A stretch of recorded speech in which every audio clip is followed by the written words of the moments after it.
not the outcome you guys probably wanted, but still, you guys just made program history. Not only making it to the Final Four, but getting to here. Yeah. What's the emotions like?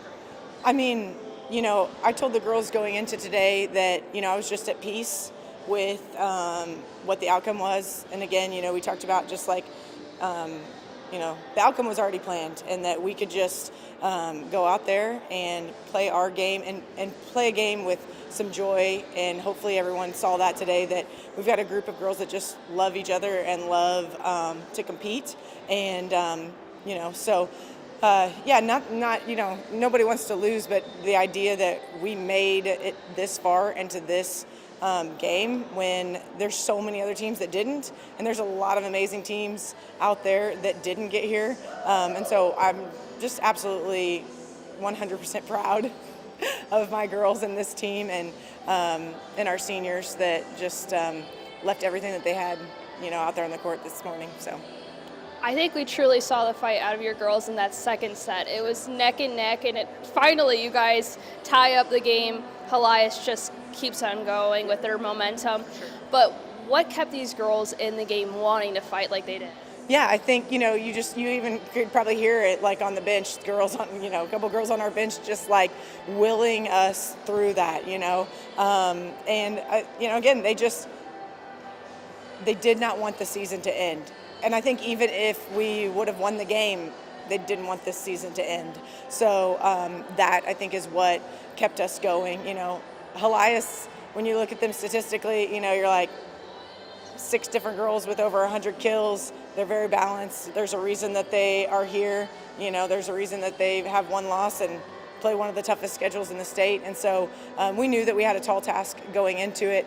And I think that everyone that stepped on the court, gave us everything that they had. It's kind of an interesting dynamic for us because you saw number 22, Ellie Eddington, step in to the game and play her first match ever this season. So all summer, Ellie was in our starting lineup. She was our M2, and she suffered an injury the last day of summer volleyball. And we just kept thinking we would have her back. We thought that she would be back mid-season and then for our tournament, and then we thought she'd be back for the last regular season and then for districts. And she just started practicing with us again earlier this week. And, I told the girls, and we talk about it a lot, like it's not an if, it's a when. Things happen. And we've been through a lot of adversity over the 4 years with these seniors in high school. People, that leave or move or decide not to play. And it just is, I think, a testament to our team when you have things like that happen and somebody else steps up and steps in. Ellie came in and it was just, she's a fun kid.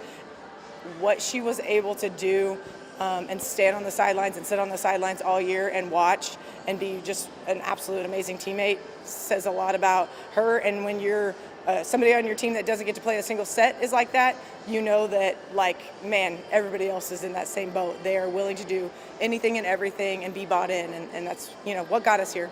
So.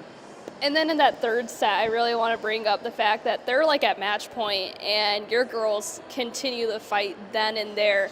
I even saw your daughter kind of turn around and look at everyone in shock, like, oh my gosh, we're doing this. What was going through your head? Yeah, I think, again, you just can't let any one moment get too big. So we just have to continue to, trust our process and try to make each play, And again, they're super dynamic, very hard to stop, but just know that we can only, whatever's happened in the past, the last 24 points, there's nothing we can do about that, and we just got to be ready to reset and refocus and see if we can, turn the tide. And so I love that, our theme this year has been relentless, and that we were just going to relentlessly do everything, whether it was relentlessly be a good teammate, relentlessly pursue the ball, relentlessly, play with energy, whatever it was. And I think that, we definitely lived up to that standard.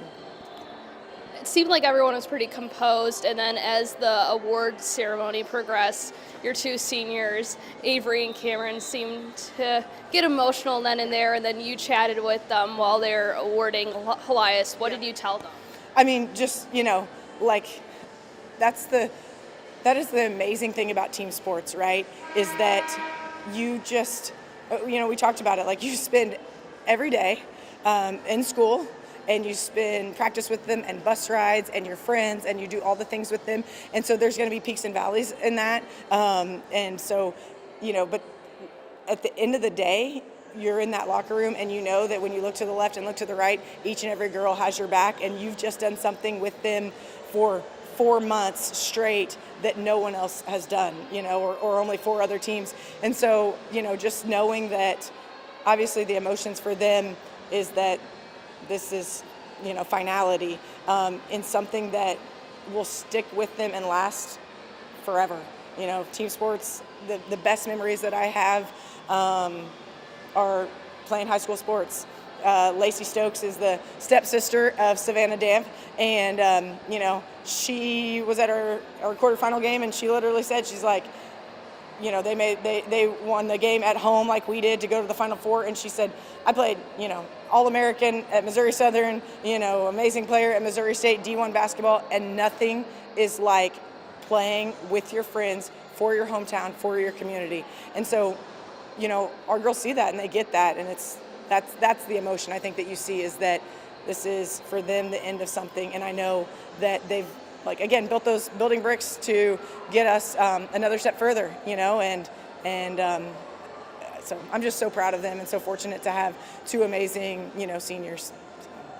I can't help but notice the positivity that radiates from you, whether it's they miss a point and you all are laughing together, you're laughing with them. They miss a point, you're telling the girls, hey, you did a great job still.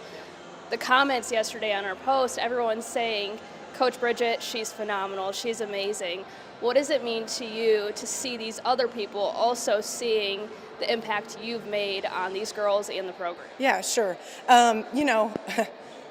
This is like year 22 or 23 of, coaching, and I started as a high school basketball coach.